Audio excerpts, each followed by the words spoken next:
महाशिवरात्रि। लोग कहते हैं यह शिव जी की शादी की सालगिरह है, लेकिन सच कहूं यह आधी अधूरी बात है। ये रात सिर्फ जश्न की नहीं बल्कि उस खौफनाक अंधेरे की गवाह है जब पूरी दुनिया खत्म होने की कगार पर थी। एक ही रात में 3 ऐसी घटनाएं घटी जिन्होंने ब्रह्मांड का नक्शा बदल दिया। जरा सोचिए, एक तरफ शादी की शहनाइयां थीं, तो दूसरी तरफ मौत का जहर, और तीसरी तरफ एक ऐसी आग थी जो ब्रह्मा और विष्णु का घमंड चकनाचूर कर रही थी। अगर आप यह वीडियो 16 फरवरी से पहले देख रहे हैं तो सावधान हो जाइए, क्योंकि आज हम शिवलिंग के प्रकट होने की वो कहानी सुनेंगे जिसे सुनकर आपके रोंगटे खड़े हो जाएंगे। कहानी पर आते हैं। एक बार ब्रह्मा जी और विष्णु जी में युद्ध छिड़ गया। दोनों लड़ रहे थे कि मैं महान हूँ। नहीं, मैं तुमसे ज्यादा महान हूँ।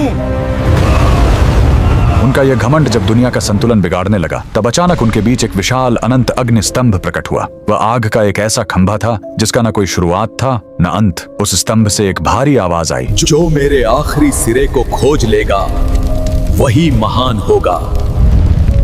ब्रह्मा जी हंस बनकर ऊपर उड़े और विष्णु जी वराह बनकर नीचे गए। हजारों साल बीत गए, विष्णु जी को अंत नहीं मिला। उन्होंने अपनी हार मान ली, लेकिन ब्रह्मा जी ने वापस आकर झूठ बोला कि उन्हें अंत मिल गया है। उसी पल उस आग से काल भैरव प्रकट हुए और सजा के तौर पर उन्होंने ब्रह्मा जी का वो सिर काट दिया जिससे उन्होंने झूठ बोला था। उनका अहंकार टूट गया। चूंकि शिव जी आग के रूप में आए थे, वो बहुत गर्म थे। तब देवताओं ने उन्हें शांत करने के लिए उन पर जल और दूध चढ़ाया। यही वो पहला दिन था जब शिवलिंग पर रुद्राभिषेक की शुरुआत हुई। लेकिन कहानी यहीं खत्म नहीं होती। एक बार जब देवता श्रीहीन यानी कमजोर हो गए थे, तो अपनी शक्ति वापस पाने के लिए समुद्र मंथन हुआ। सबको उम्मीद थी अमृत की, लेकिन निकला क्या? हलाहल विष। पूरी दुनिया जलने लगी। तब फिर वही भोलेनाथ आगे आए। संसार को बचाने के लिए उन्होंने उस उबलते हुए जहर को पी लिया और अपने कंठ में रोक लिया। जहर की गर्मी से शिव जी का शरीर तपने लगा। उस जलन को शांत करने के लिए सभी देवताओं ने उन पर पूरी रात गंगा जल, दूध और बेलपत्र चढ़ाया। उन्हें नींद न आ जाए इसलिए पूरी रात देवताओं ने गीत गाए और जागरण किया।